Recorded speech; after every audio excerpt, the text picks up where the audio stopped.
E aí, galera, tudo bem? Bem-vindos a mais um episódio do Desobediência Produtiva. Hoje, se preparem para saber sobre as atualizações do South by Southwest, mais detalhe, olhando por um viés de negócios relacionados a marcas, influenciadores, como as narrativas se conectam no mercado, de uma avaliação um pouco mais profunda. Hoje eu tenho o privilégio de receber o cofundador, não sei se é cofundador ou fundador, enfim, um dos caras que disruptaram o mercado lá atrás, foi sócio do Ronaldo na Nine e que hoje lidera uma vertical muito importante no que diz respeito à produção de conteúdos digitais por meio da Spark. Nós estamos com o Rafa Coca, meu parceiro de longa data, um cara que está sempre estudando, tem uma conexão muito grande no mercado. Coca, eu vou quebrar o protocolo hoje aqui, você já vai ser recebido logo na entrada, ali na apresentação, você vai ganhar um presente do Desobediência Produtiva, personalizado com a sua caixa. Obrigado. Que a gente normalmente entrega para os convidados no final, mas é um presente da sua agência. Uma personalização específica de um marketing direcionado que você pode trazer para sua empresa. Olha, para sua empresa. Uma garrafinha. Boa. Ficar hidratado. Com um nomezinho atrás, exatamente, uma garrafinha e um copinho. Ninguém toma mais de mim. Isso aí ninguém toma. Legal. Obrigado. Presente da sua agência. Obrigado. Ô Coca, pô, muito bem-vindo ao nosso programa. Faz um tempo que a gente tá para conversar e nunca consegue conversar. Às vezes eu trago até os caras da agência concorrente aqui. Parceiros. E esqueço de trazer o meu parceiro. Nós temos uma parceria também numa unidade de negócio, que é o Resenha Digital Clube. Uma parceria que, enfim, tem se desenvolvido. A gente está entendendo como esse mercado funciona, né, Coca? Mas eu queria começar falando um pouquinho sobre como é que você surgiu nesse meio. De onde veio essa ideia de trabalhar com marketing de influência e montar uma empresa e empreender no Brasil nesse segmento extremamente desafiador e ao mesmo tempo super promissor?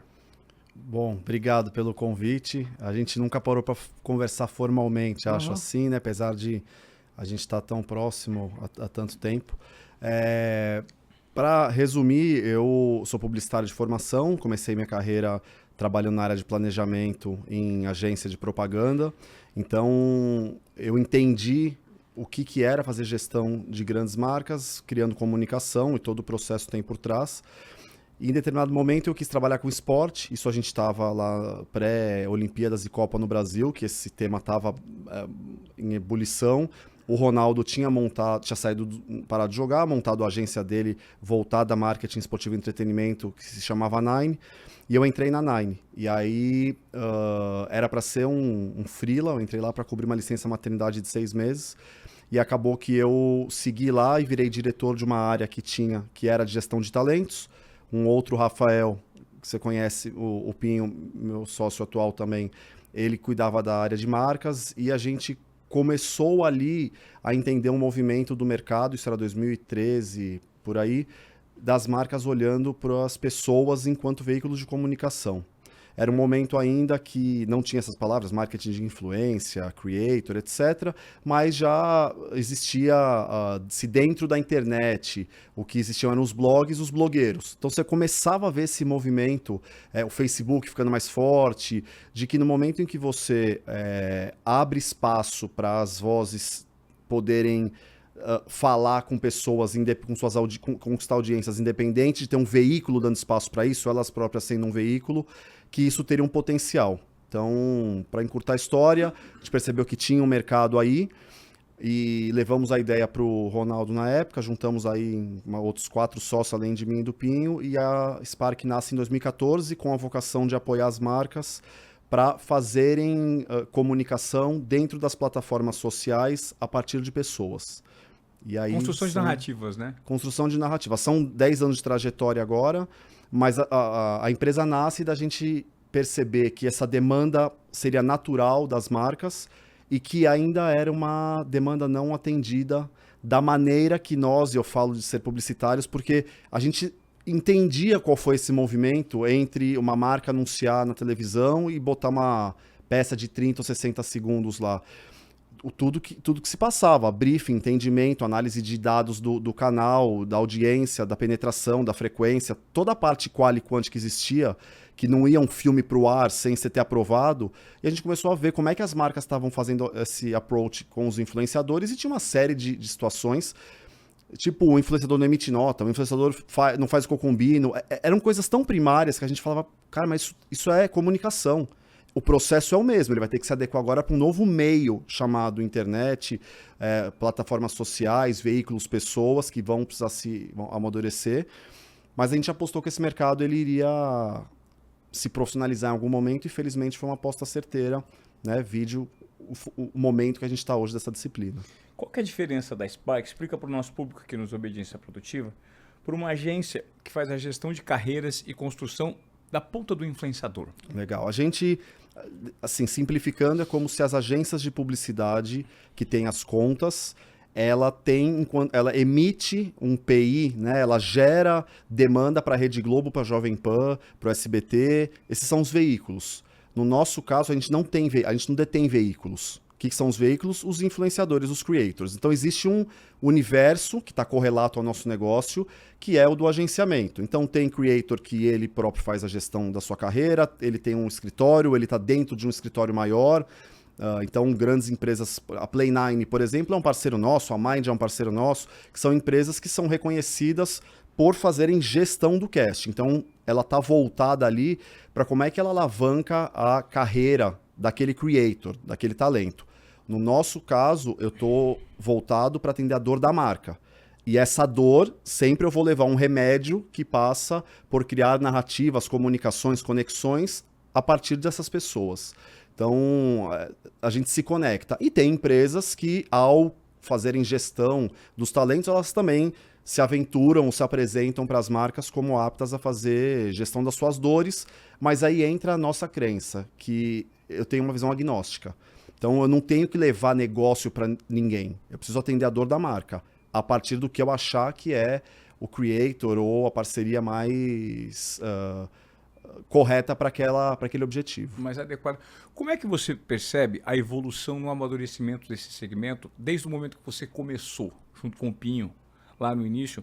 O que existia, por exemplo, de prática no mercado que deixou de existir? Assim, traçando uma timeline de evolução e tentando olhar para o futuro, o que você vê de tendência daqui em diante? Então, assim, de lá de trás até aqui e daqui em diante. Acho que quando a gente começou, tinha esse mantra de ajudar a profissionalizar a indústria. E realmente a indústria se profissionalizou.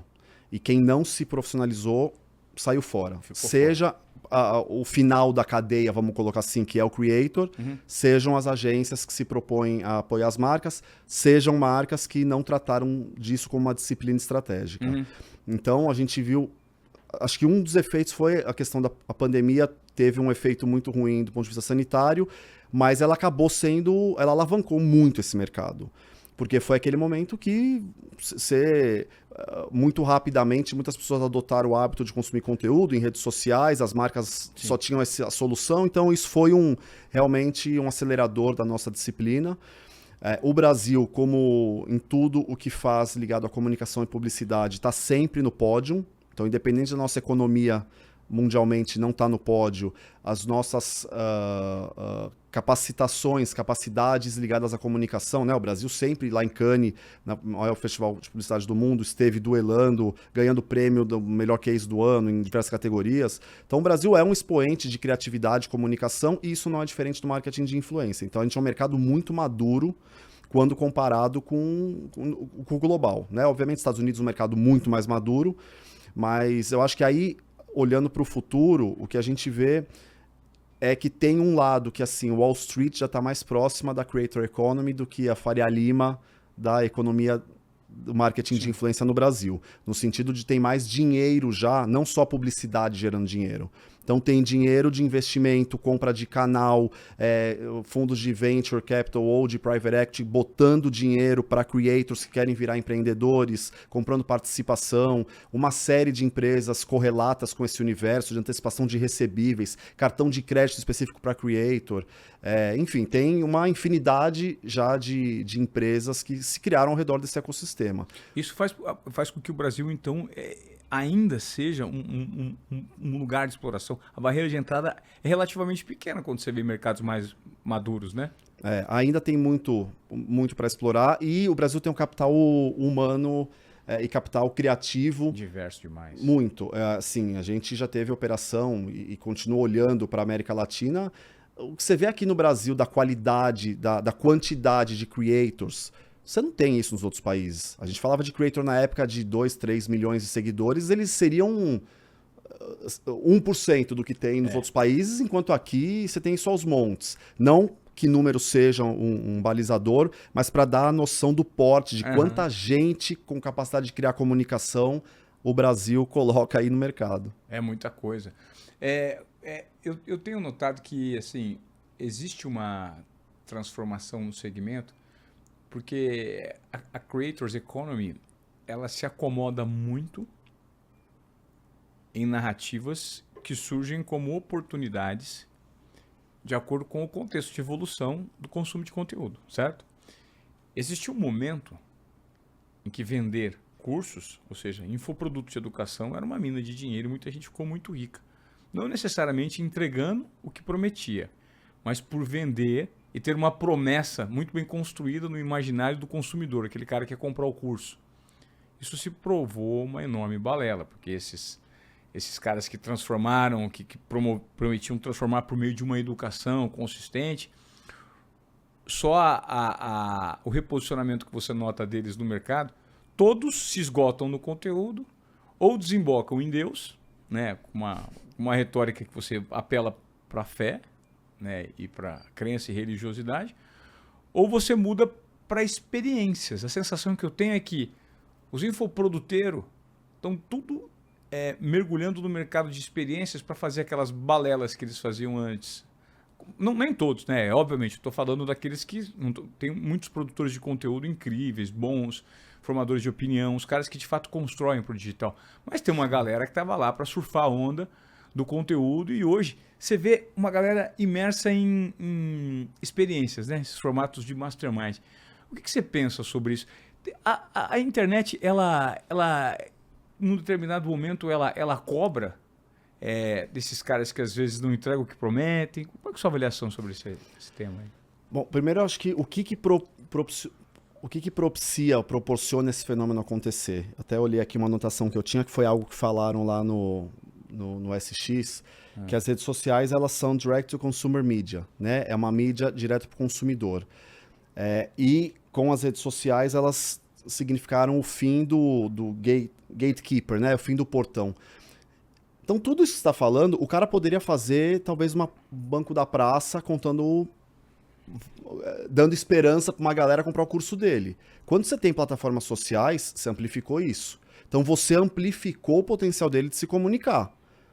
E você não controla. Acho que essa é a grande diferença hoje das redes sociais, porque a gente, talvez nossa geração cresceu vendo os veículos.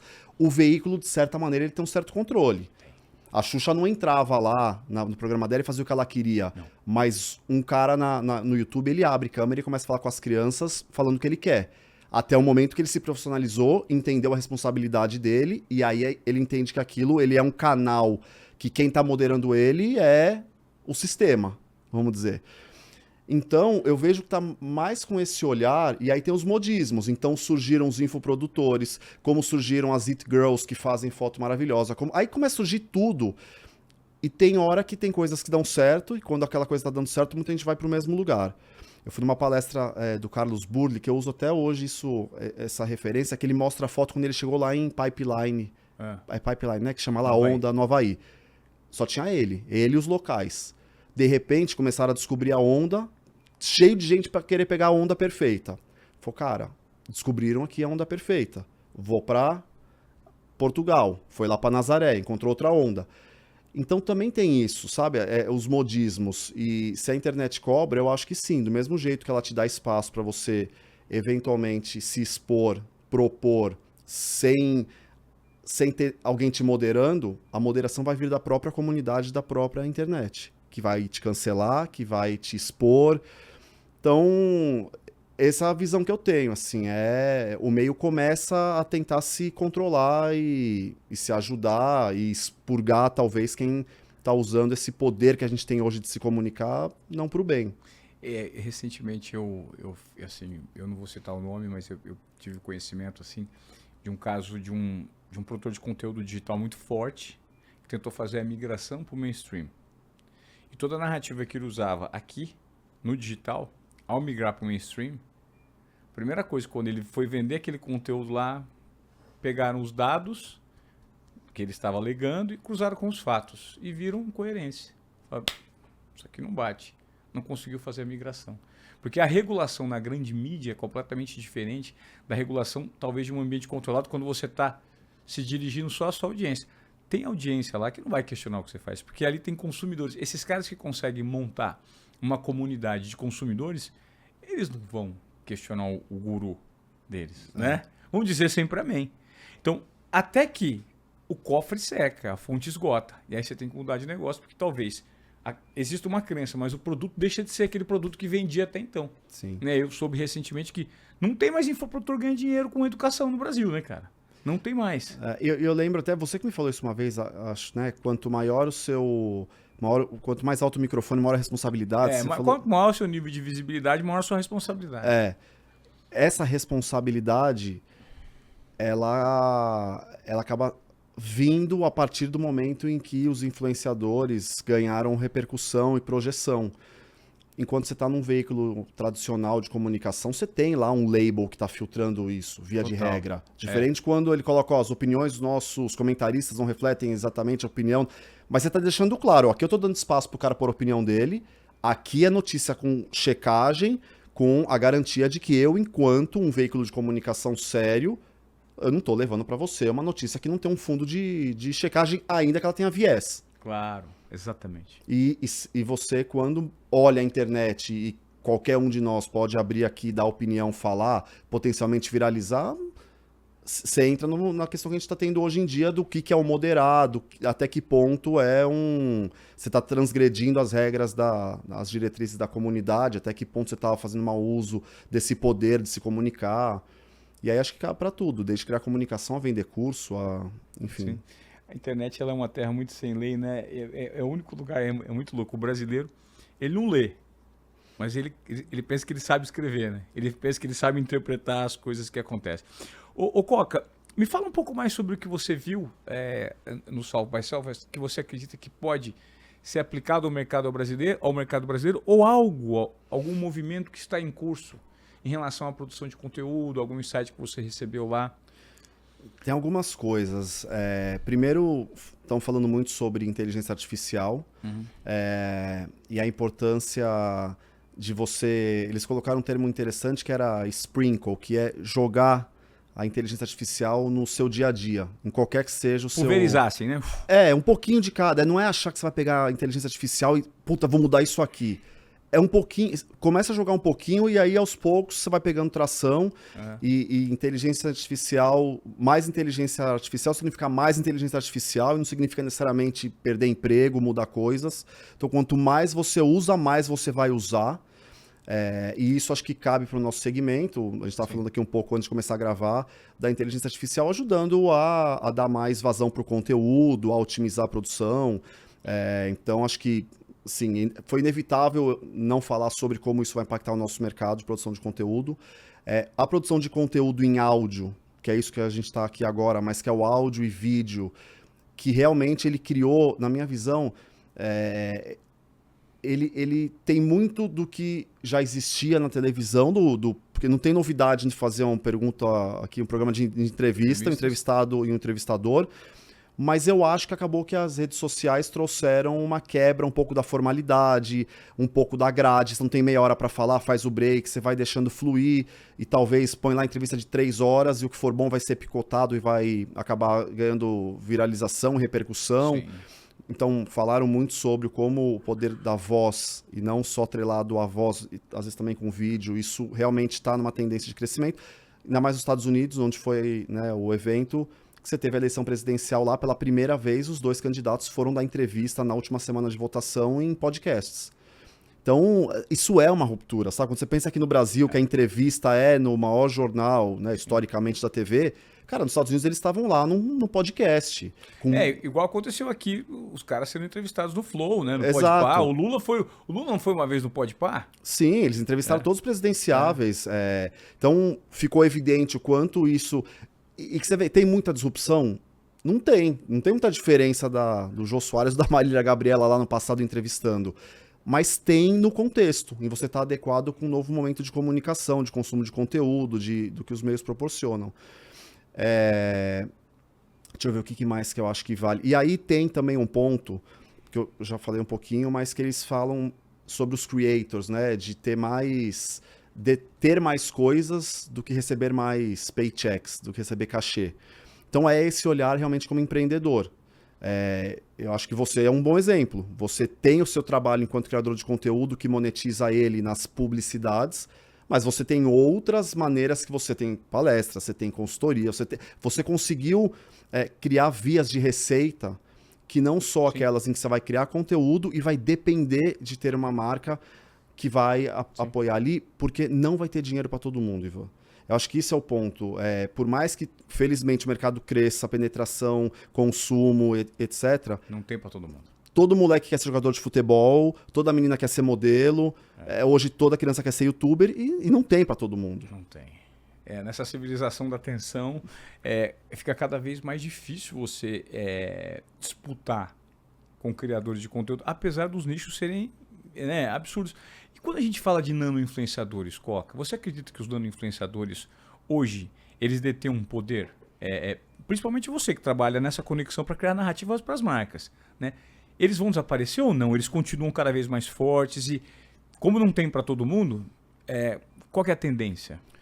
Tem dinheiro para a cadeia toda, só não tem o suficiente para todo mundo que quer. Todo mundo que quer. Entendi. Então, a gente tem clientes que vão desde fazer a celebridade global a fazer uma campanha com 50 mil consumidores comuns para fazer teste de produto e dar criar uma comunicação, uma narrativa, dar um relato muito mais pessoal e verdadeiro sobre o produto. Então, tem espaço para todo mundo e o mercado está crescendo para a pirâmide como um todo, vamos dizer. Até, assim, faço um reconhecimento aqui que está muito mais hoje sendo anabolizado aí a base da pirâmide, os trabalhos com micros e nanos, do que no passado. Micros e nanos estão com mais representatividade. Sim, muito. A gente vê, assim, porque as marcas começam a olhar como é que eu vou estar em todas as pontas? Então, desde eu estar com uma celebridade que me posiciona, a estar com alguns influenciadores talvez de nicho, ou a estar com uma cauda longa aqui para produzir, para falar com muitos pequenos nichos.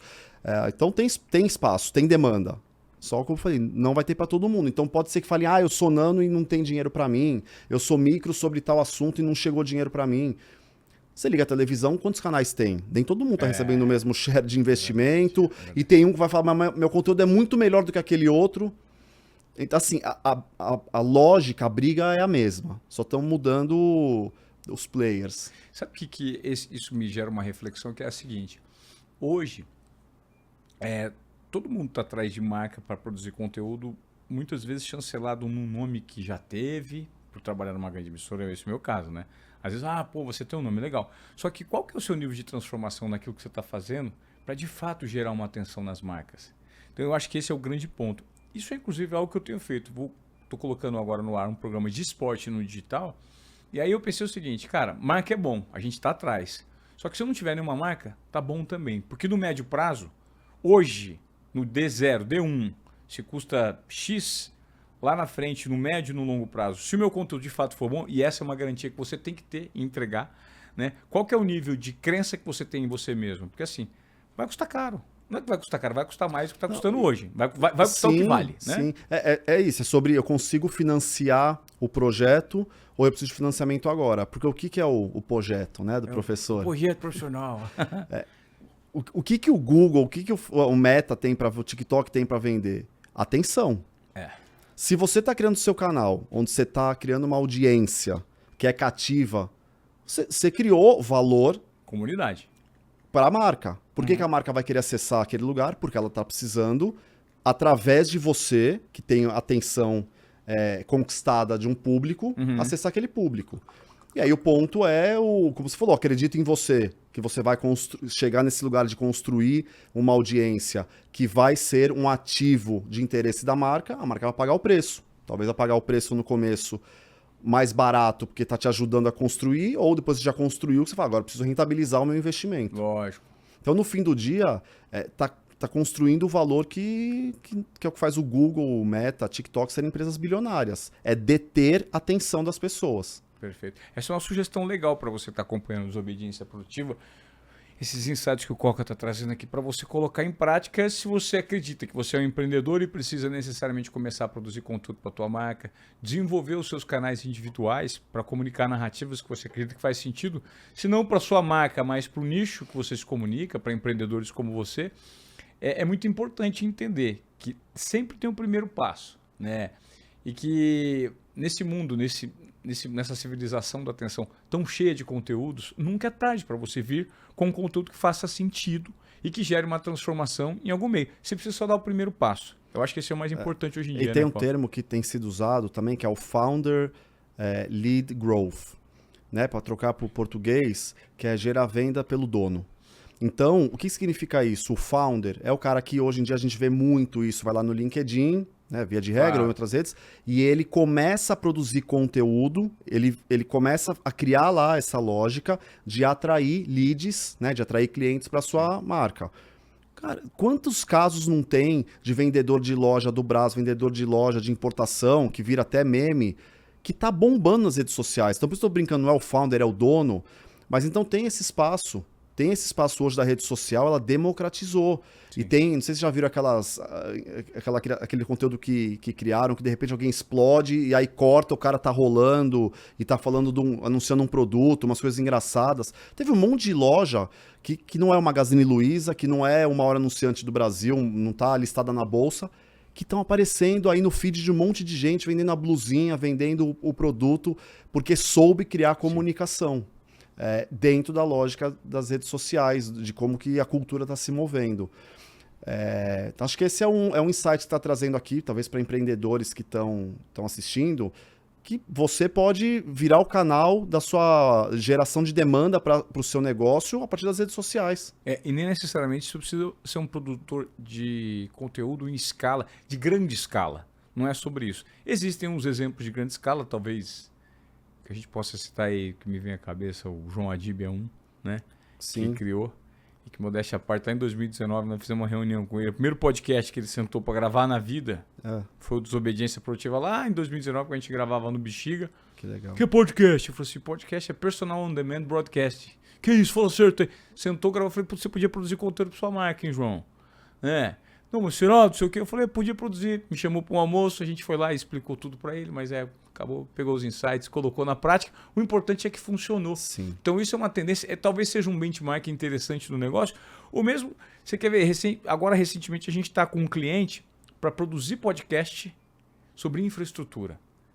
Então é um cara, é um CEO, mundo totalmente executivo, assim, não dá as caras para falar com a imprensa, mas está sentindo a necessidade, do ponto de vista profissional, produzir o próprio conteúdo, escoar um pouco do que sabe, porque sabe bastante, e a partir daí gera novos negócios. Ou seja, você propagandeia não só os negócios da sua unidade, da sua vertical dentro da sua empresa, você propagandeia as suas possibilidades como gestor e, de certa forma, impacta o meio de uma maneira que você pode ter um material para disponibilizar em LinkedIn, em cortes de redes sociais. E é uma tendência. E esse cara vai produzir podcast para uma galera, para um nicho. Mas é um nicho que, se bobear, representa aí 25% do PIB do Brasil. É isso que eu ia falar. Você vê a importância da gente quebrar alguns conceitos que se colocam de olhar números de milhões, milhares e etc. E, nesse caso, tem muito mais valia as 1.000 pessoas, não sei quantas vão ser que vão ter de audiência lá, mas só para a gente não colocar já esperando 1 milhão, não deu certo, não deu 1 milhão de views. Não. Você está fazendo algo nichado. Se você estiver tendo audiência do público certo, é isso que importa. Então também é sobre definir, quando falam de métricas, o que você está querendo. Você está querendo falar com a massa? Você está querendo ser um broadcaster? Então aí é um perfil de influenciador que vai ajudar a marca naquele momento. Você está querendo uma autoridade para te chancelar, a autoridade pode não ter os números. Eu sempre dava o exemplo do Drauzio Varela. O Drauzio, na época, nem sei como é que tá agora, ele tinha 50 mil seguidores. O Drauzio é um micro-influenciador. O conceito de micro pode estar atrelado à capacidade de alcance orgânica. O Drauzio não é um micro-influenciador. O Drauzio é um médico com uma puta autoridade para falar sobre os assuntos e, eventualmente, se eu fosse usar o Drauzio enquanto veículo, aí, ok, o veículo Instagram do Drauzio, de novo, nem sei como é que ele tá hoje, Sim. ele pode ter um micro alcance quando comparado com o veículo da Boca Rosa. Sim. Mas você entende como falta conceito às vezes e fica muito muito etéreo isso do que é micro, o que é macro. Micro e macro, isso é para dar uma ordem de grandeza de potencial de alcance orgânico e cada vez mais. Isso aí acho que, vou falar se é tendência, mas que é uma realidade. A gente olha as redes sociais com impulsionamento de mídia. Sim. Também porque o que o Meta, o TikTok tem para vender? A audiência, o alcance. Cara, se você vai ficar dando de graça, você não vai ter dinheiro. Então, também é quebrar um pouco isso. O algoritmo ele vai te dar o que naquele momento tá acontecendo para ele, mas você enquanto marca quer fazer um investimento, calcular ROI, gerir, você tá colocando dinheiro também. Então, beleza, eu quero o Drauzio, eu queria conteúdo com o Drauzio, agora eu vou impulsionar isso com mídia para alcançar o target que eu estou buscando. Então, isso também é uma evolução do formato de olhar a nossa disciplina. Como é que está a relação hoje no mercado e essa evolução em relação a perfis de embaixadores de marcas? As marcas sempre tiveram atrás de embaixadores ou fizeram trabalhos pontuais para, às vezes, amplificar uma narrativa do momento. Mas isso muitas vezes se provou um trabalho meio equivocado porque ele é só temporário. Como é que você avalia hoje, Coca, esse movimento atual? As marcas estão cada vez mais rígidas em posicionar algumas figuras para serem embaixadores. Como está esse meio? Existe um mercado de media for equity? Existe esse mercado de, pô, você enquanto grande produtor de conteúdo, de grande escala, pô, por que eu vou trabalhar para a marca X? Eu vou empreender montando a minha própria marca. Como é que você avalia esse mercado? Tem os dois casos. Eu acho que tem o primeiro, que aí é recorrente essa questão de falar para as marcas, o resultado não vem do dia para a noite. Então, muitas vezes, a relação pontual com um creator, com um influenciador, ela vai ser pontual. E a marca, ela está muito em busca disso ainda? Ela quer resultado imediato ou ela tem paciência para esperar esse resultado do médio prazo? Não, as marcas mais maduras entendem que o resultado não vem do dia para a noite. Tá, isso é interessante acho que saber. tem muito caso que acaba acontecendo de a influenciadora tal postou e esgotou o estoque no dia seguinte, mas eventualmente ela não postou do nada esse dia. Ela vem construindo uma relação com aquela marca. Uma estratégia, né? Então, te diria que essa questão pontual, ela está sendo, o mercado está olhando de uma maneira que realmente não é essa a forma que você extrai mais valor da sua relação com creators. E sim, tem creators que começam a olhar.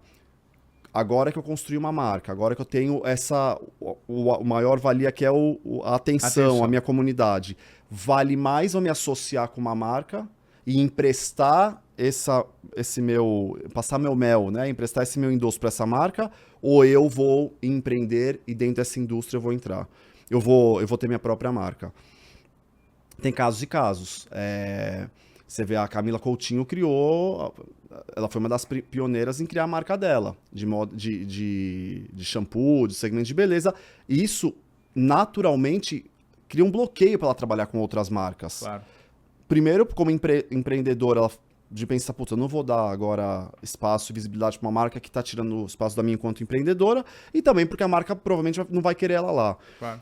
Mas é uma decisão que cada um vai ter que tomar dentro do seu flywheel aí, né, dentro do seu planejamento de carreira. Vale a pena eu dizer não para essa categoria porque eu vou investir no meu poder dela, ou, puta, vou pegar carona na Unilever, na Ambev, e não vou competir com elas, porque isso é importante. No final do dia, quando tem essa aventura, coloco entre aspas, dos creators de lançarem produtos, os 4 P's continuam valendo. Então, assim, é o produto, a distribuição, é o preço, e aí você botou um produto meia boca, você não tem distribuição e acha que você vai fazer 10 posts por dia porque você tem uma audiência cativa e vai vender, não vai.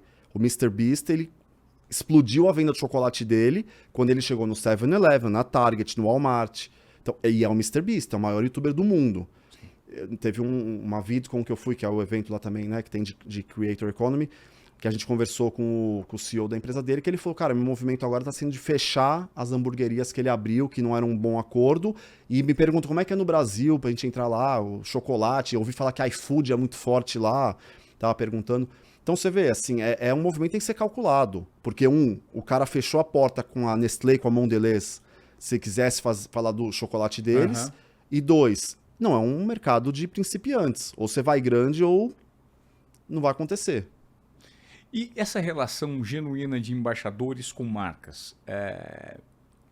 Tá dando certo isso? Não tá?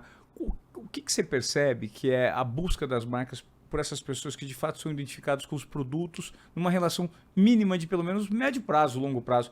Existe esse modelo no mercado? Está acessível para os produtores de conteúdo? Sim. O que é um embaixador? Via de regra, é alguém que a marca vai entender que há uma identificação ali com os valores que ela está buscando ou construir ou replicar da marca dela. E aí cria-se esse modelo, que aí eu volto lá, né, antes da Spark ser criada, que é hoje eu não preciso mais trazer esse embaixador para o meu mundo, eu vou entrar no mundo dele. Uhum. E aí os embaixadores vão mostrar, ó aqui o meu mundo. Eu tenho minha rede social, que eu mostro meu dia a dia, eu viajo, eu produzo conteúdo desse jeito, eu tenho meu podcast, eu tenho meu evento, eu tenho meu curso, eu tenho minha clínica. E aí tem essa relação da marca falar, bom, eu quero estar nesse universo com você, eu quero te acompanhar. Isso é uma relação que não é de um mês, Sim. é de tempo, de construção. Então, putz, a gente tem casos de ver renovação de 3, 4, 5 anos de relação de marcas com embaixadores. Porque a coisa vai evoluindo, você vai tá evoluindo na mesma proporção, a marca segue entendendo que faz sentido estar junto, porque às vezes um dos dois lados pode sentir que não faz mais sentido, seja o creator fala, tô numa outra linha que isso aqui não é mais o que eu preciso e vice-versa. É tentativa e erro, né, cara? Eu fico pensando em como os caras, por exemplo, do Podpah, eles devem dar retorno para as marcas com as quais eles trabalham, né? E assim, a gente estava falando de entrevistadores. Eles são tudo, menos entrevistadores, porque eles não entrevistam ninguém, né? Eles conversam, eles fazem piada, palhaçada e o negócio flui. Os caras de fora, ator internacional chega aqui, vai pro Podpah, antigamente ia pro Fantástico, você lembra? E vai pro Podpah. Podpah é um exemplo, né? E você vê como é muito natural, durante o papo eles vão beber alguma coisa, eles vão comer alguma coisa, uma marca entra lá com contexto. Então, essa é a nova maneira das marcas navegarem nessa produção de conteúdo. E eles vão naturalmente e potencialmente serem embaixadores dessas marcas. Eu tenho escutado alguns podcasts em inglês. Eu sou muito segmentado. Assim, falei, eu preciso voltar a falar inglês. Você fala inglês, mas para de falar um tempo, fica enferrujado, fica 3, 4 anos sem falar, cara. Aí vai fazer uma reunião em inglês, meu pai do céu, que vergonha. Preciso voltar a falar inglês. Contratei um professor particular, estou fazendo 2 aulas particulares por semana e estou ouvindo podcast em inglês. É infinitamente superior a maneira como eles lidam o assunto podcast nos Estados Unidos, porque começa um podcast no Spotify, você coloca lá, vai fazer um treino na academia, coloca o fone, play, puff. Você coloca lá o podcast On Purpose, que eu adoro, do Jay Shetty. Aí ele começa, On Purpose, só que ele já começa com uma puta abertura, que é a abertura daquelas rádios FMs antigas, com uma puta vinheta. Hey, Jay Shetty. Aí ele fala, em 10 segundos nós estamos juntos. Aí em 10 segundos já roda uma outra propaganda. Aí ele dá o boa tarde, assim, cumprimenta as pessoas. Já vem outras propagandas de outros podcasts. E aquilo gera uma retenção, você não passa. Fala assim, deixa eu ver o que os caras estão falando, meu. Como funciona? E eu fico, assim, abismado como a gente não consegue implementar esse nível de aproveitamento das plataformas de áudio, de vídeo, por exemplo, que os americanos conseguem, cara. É impressionante. Eles fazem cross de tudo. De tudo. Eu acho que tem um fator aí, talvez, que é criar conteúdo nativo da plataforma. Então, se você vem com a cabeça de criar o Podpah, de como seria na TV, cara, você já errou. TV é TV. Eu participei esse final de semana de um painel e que a gente falou isso. As agências entenderam como era para criar filme de 30 segundos para veicular na TV, depois como é que era fazer o spot para rádio, depois como é que era o anúncio para revista. E nós estamos num momento agora que surgiram novos meios. Então você pode beber de como é que você se adaptou para aquele meio, mas ele traz uma linguagem nova. O TikTok fala, don't make ads, make TikToks. Não vem fazer anúncio aqui, faz TikTok. Porque o TikTok é outra lógica. Então, eu não sei se aí junta o poder do americano, né? O inglês, o idioma da síntese, foi feito por marketing, mas é o poder do americano de entretenimento, de síntese. E aí fala, beleza, essa aqui são as características desse meio, agora eu vou criar adequado para isso. E isso tem que valer pra gente. Quando a gente está pensando comunicação para a era da influência, você tem que levar em conta quais são as características das plataformas, onde eu estou veiculando, qual que é o jogo lá. Qual que é o formato? É Reel, né? Falando de Instagram, é Reel, é carrossel, é foto, é story, é vídeo. você tem que levar em conta quais são as características e aquilo te drivear para produzir comunicação. Sim. E não a nossa cabeça do que a gente cresceu vendo. Então, outra coisa que o TikTok quebrou, a qualidade do vídeo. Você não vê produções altamente... Porque é outra lógica. Cara, faz aí, vai passar em 3 segundos esse negócio. E mesmo assim, não significa que no Instagram, por exemplo, tem um monte de menina fazendo sucesso pela alta qualidade do que elas produzem. Cada caso é um caso. Sim, é muito louco isso. E às vezes você... aconteceu isso comigo ano passado. Você atira no que você vê e acerta no que você não vê. Porque eu estava na TV, fazendo um programa de esportes, que a audiência da TV comparado com a audiência do digital, no caso o meu canal de Instagram, era infinitamente melhor. Como é que eu dava 0,1 ponto na TV? Cara, e é difícil você acostumar, porque você fala, cara, tô trabalhando aqui 0,1 ponto, cara. Sim. Quando eu trabalhava em TV, eu dava no mínimo 9, 10. Que foi o que deu o Podpah entrevistando o Neymar. Então, dava no mínimo 9, 10 lá na TV Globo, no Globo Esporte. Aí hoje você viu o digital dando 8, 9 entrevistando o Neymar. E eu dava 0,1. Só que ao mesmo tempo que eu dava 0,1 num veículo de comunicação tradicional, eu fazia um recorte daquilo e tem um vídeo do Abel que deu 4 milhões. Um vídeo. Então assim, como é que pode, né? Então você às vezes acerta no que você não viu. Você tira no que vê, acerta no que não vê. E tudo precisa ser testado, né? E também porque se você fosse botar esse corte no ar na TV, eu falo, meu, nada a ver. Nada a ver. Então, são diferentes modelos de comunicação para o meio que você está consumindo. Eu acho que isso é o... Né, quando a gente fala o que era o podcast anteriormente, ele não tinha imagem. Então, não precisava ter um cenário bonito, ter os cortes. Sim. De repente, o podcast, ele é, na verdade, um videocast, porque você está assistindo ele ou escutando ele na TV em casa.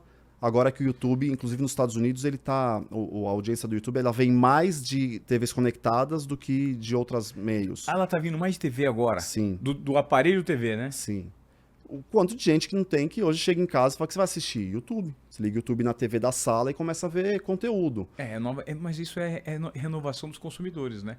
É mudança de padrão de consumo, né? É. Padrão de consumo. O meu filho, na minha casa não tem TV a cabo. Então. Eu não tenho TV a cabo. Eu assisto tudo por streaming. Se eu quero assistir um jogo de futebol, eu vou lá nos pacotes que eu assino. Aonde tá passando na Paramount? Isso era inconcebível antigamente pra gente, né? Você vai, o jogo vai passar na Band, na Record ou na TV fechada? Como é que você vai ver um jogo? Casé TV, Coca. Fala pra mim, cara. Que case que é Casé TV? Brincaram que quase que tem que criar um app pra descobrir onde vai estar passando o jogo do Campeonato Paulista. Porque você já quer entrar pra descobrir, tem 3 aqui, 4 ali, 5 ali. E a Casé TV, eu acho que, assim, além do mérito de terem criado uma narrativa autoral e que ressoou muito bem com uma galera querendo consumir aquele tipo de conteúdo, eles compraram direitos de transmissão. Que é outra história, né? Então também... Assim, e o que significa isso? Então é uma nova roupagem para o que a gente estava acostumado a ver, como você falou, no padrão Globo, SBT e Record. Sim. Se não tivesse o direito de transmissão, você ia continuar sendo obrigado a assistir naquele formato. Hoje você tem opção. E tem gente que vai falar, eu gosto da transmissão quadradinha ali, como sempre foi, porque eu sou tradicional. E outros falam, puta, como faltava isso. Um comentário mais solto, risada, uma cobertura... Zoação. Então deu oportunidade. E isso é entender como é que funciona o meio. Eu fico imaginando a quantidade de produtores, porque a gente pensa que os formatos de produção de conteúdo já estão esgotados. Então, né, cara? Então. Tem tanta gente. Eu vejo pelo meu filho, cara. O meu filho tem 9 anos, o Luiz. O seu é pequenininho ainda, tá com 2. Tá com 2. Mas a maneira como eles consomem conteúdo, a possibilidade de produção, o vocabulário que eles usam é outro. Então, me intriga tentar descobrir qual que é a nova maneira de você se conectar, ou qual que é o conteúdo, ou o formato que não foi produzido ainda, para você gerar um boom num segmento. Eu acho que esse é o grande desafio de todo produtor de conteúdo, né? E é aquilo que eu tinha dividido com você nos bastidores, no Qual é Moré, que é um outro posicionamento. Então, assim, é comunicar esporte, dando argumento, para o cara que quer ter a discussão sobre a rodada do campeonato, que isso ainda move multidões, mas pelo viés de um pouquinho de informação. Ou de sustentação para dar argumento para o cara na discussão do boteco. O meu filho tem 2 anos e ele já assiste YouTube quando eu não estou conectado lá no Premium, fala anúncio, anúncio. Porque ele não quer interromper o que ele está assistindo. Eu acho que tem 2 coisas nisso. Que falam muito, autenticidade. O que é autenticidade? É você ter o seu jeito de fazer o negócio. Sim. Então, você encontrou essa autenticidade. E isso, eventualmente, as pessoas vão se conectar. Então, não é ser autêntica, não, eu tenho que fazer do meu jeito quando a marca vier.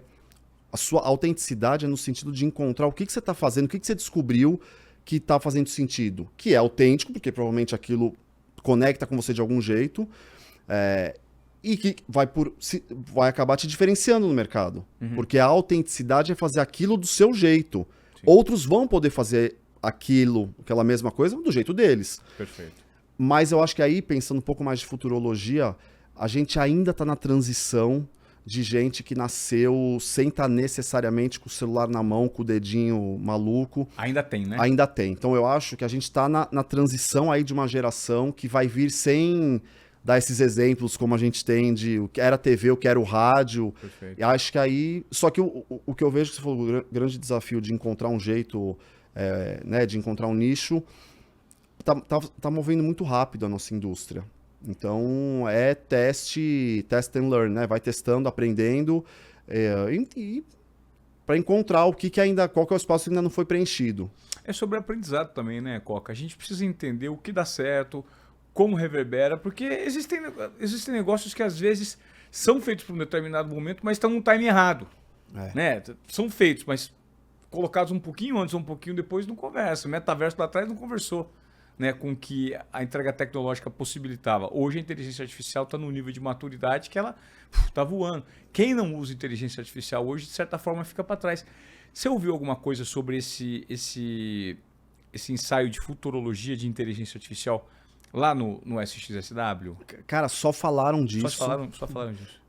Mas ainda não de uma maneira prática e tangível. Eu acho que está todo mundo ainda só falando, e alguns mais... De forma mais aprofundada, né?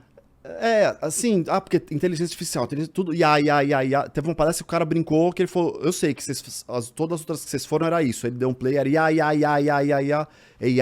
né?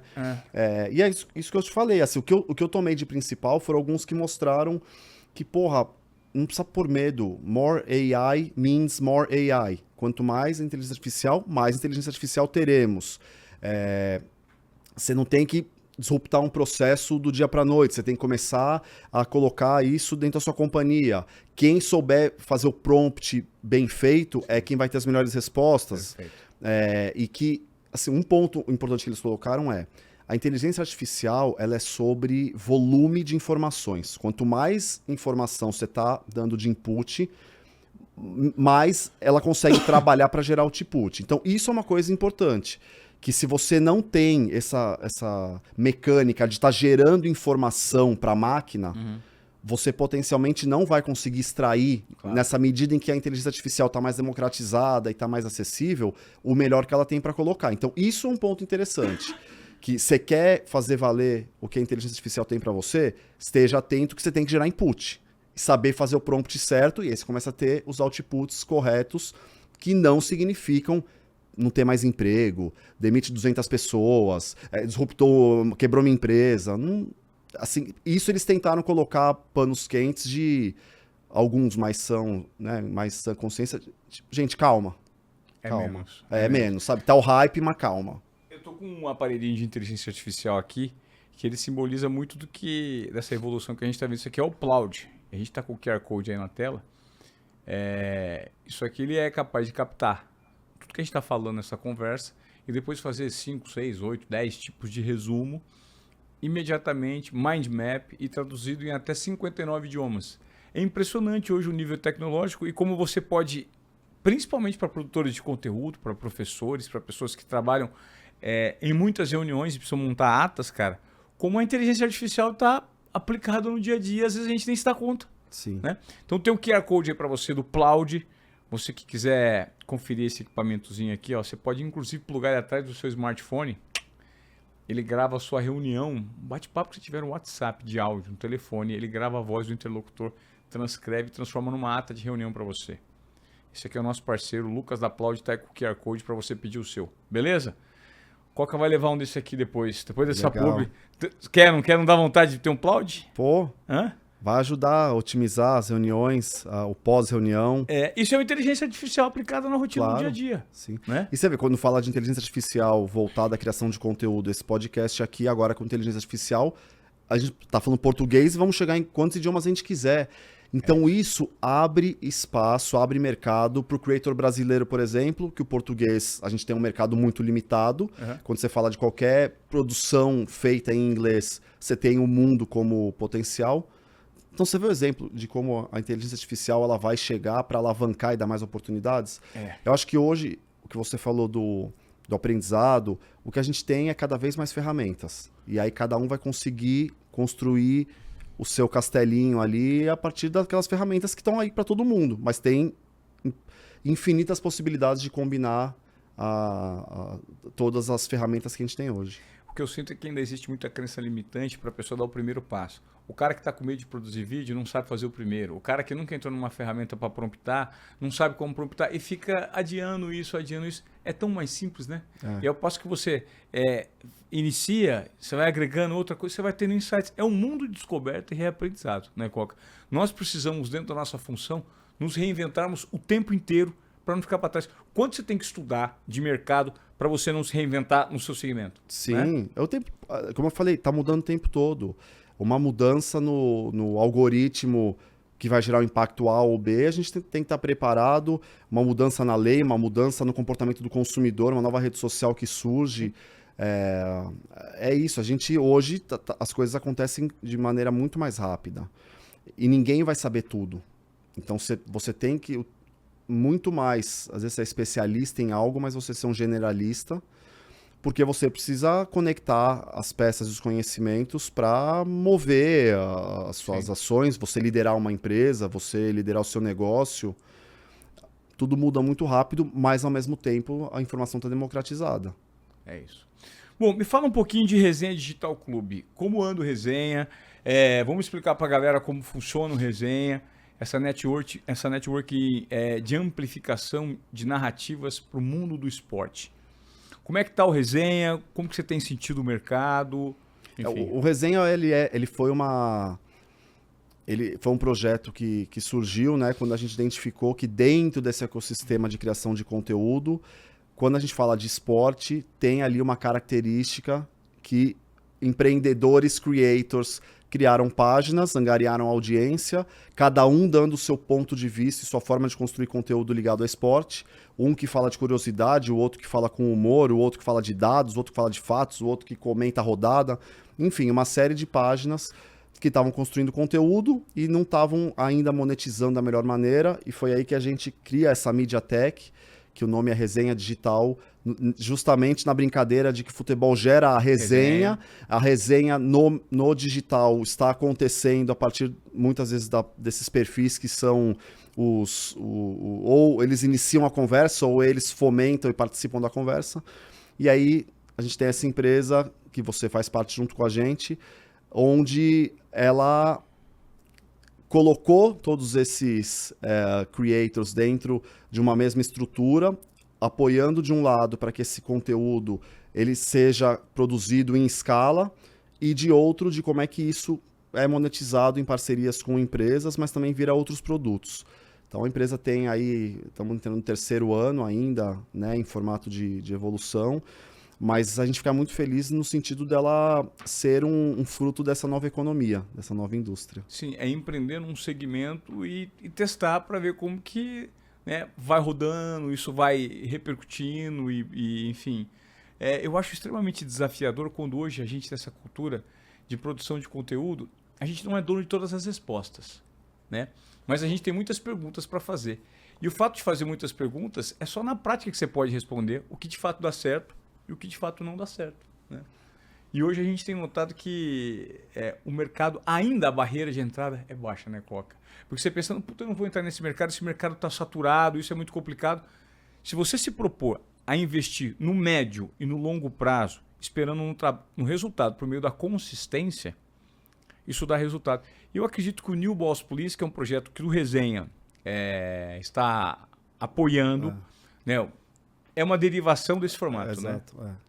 O New Balls, exatamente, ele nasceu como um produto voltado para um tema específico, nichado. Específico, que é nichado. Falar sobre tênis, mas já numa amplificação que é o tênis, mas que já tem um subproduto que é falar sobre esporte, não só com quem fala de tênis. E acho que tem a feliz momento, vou falar coincidência, né? Da gente ter 2 atletas aí no feminino e no masculino despontando novamente. Acho que no feminino já tinha a Bia, mas no masculino aí realmente o João acontecendo com uma grande esperança. E isso acaba que cria um momentum sobre o esporte novamente, e aí tava lá no lugar certo na hora certa. Então, o Resenha, ele é isso, é uma MediaTek de produção de conteúdo e de IPs digitais, de inteligências, de propriedades intelectuais digitais. E uma delas é o New Balls, que está sendo aí um sucesso. Mas ele mostra isso, como tem espaço para criar coisas novas ainda. Tem nichos não atendidos, tem a autenticidade que você vai dar para um assunto, que ela tem um público. Então, não dá para olhar para o que fazer olhando para o que já foi feito. Exatamente. Acho que é aí que entra... tirando as lições que foi feito, talvez sim, né? Exato, tirando as lições. Exato, Mas tentando inovar, tentando procurar algo diferente e específico. Cara, eu tenho lido recentemente algumas newsletters de futebol, porque eu voltei a atuar no futebol. É impressionante como tem uma galera fazendo um negocinho bem feito, se aproveitando num segmento, e eu tenho certeza que a inteligência artificial está aplicada de uma forma extremamente criativa, bem promptada ali. E eu percebo como isso pode ser replicado para outros segmentos. Eu queria uma opinião sua, a gente estava falando do Resenha, porque é do segmento do futebol. Como é que é a sua avaliação hoje em relação à monetização dos clubes de futebol sobre produção de conteúdo? Porque assim, talvez essa seja uma das maiores críticas minhas, porque quando você pega gigantes do futebol brasileiro, aqui no estado de São Paulo nós temos 3 clubes gigantes, né? 4, contando o Santos. E você nota que a receita que vem normalmente da produção de conteúdo, de produtos autorais, de venda de assinaturas de conteúdo, ela ainda existe, cara. E quando você pega a indústria americana de produção de conteúdo, a NBA pode ser um case interessante. Se você assina um formato você tem um tipo de assinatura para o seu serviço de streaming, você entra até dando vestiário dos caras. Você sabe que eu escutei do Rodrigo Vicentini, você já trouxe ele aqui, que era o head da NBA no Brasil ou não? Cara, você acredita que eu li? Eu não trouxe, mas ele me mandou ele respondeu uma mensagem minha que eu li 5 minutos antes de encontrar com você aqui no podcast, o Rodrigo Vicentini. Legal, eu conheço o Rodrigo desde a época da Nine, que ele estava no UFC, e quando eu conversei com ele recente sobre a NBA, ele falou, cara, a NBA ela é uma produção, produtora de conteúdo.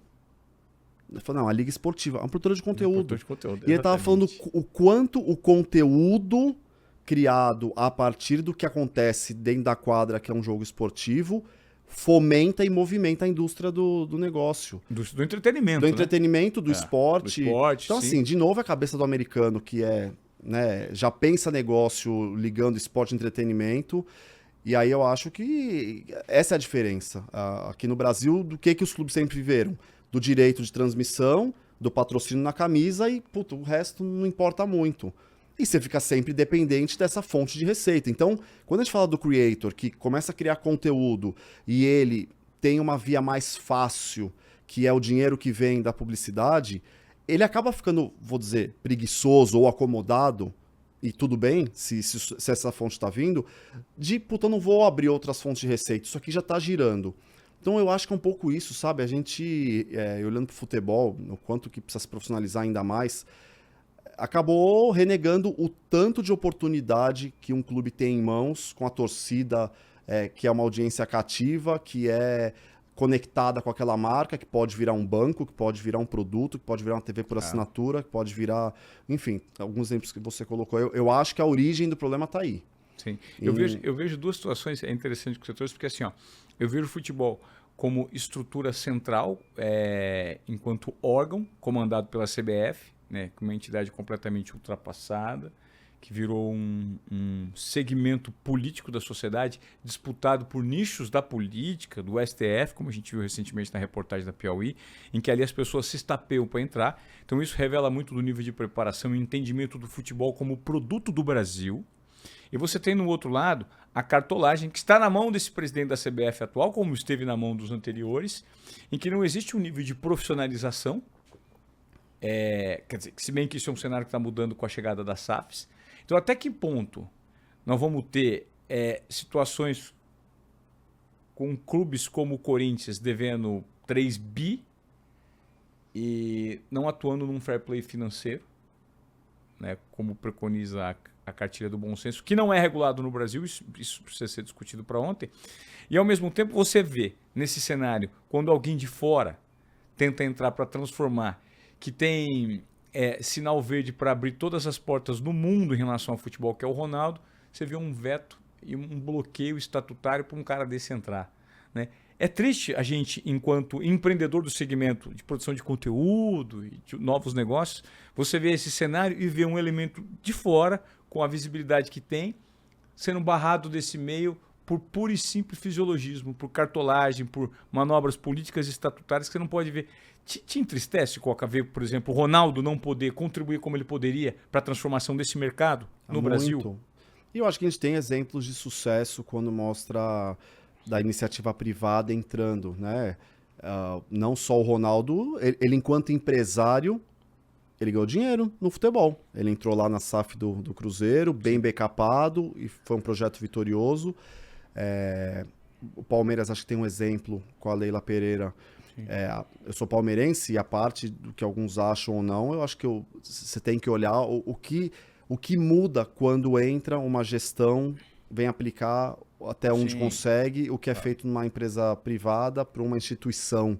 Paulo Nobre foi um caso também? Também, Palmeiras, que traz conceitos, que traz técnica, que traz governança. Não usa o clube como uma plataforma de exploração, como existe em gigantes como, por exemplo, o Corinthians, que é uma plataforma de exploração de segmentos políticos internos, né?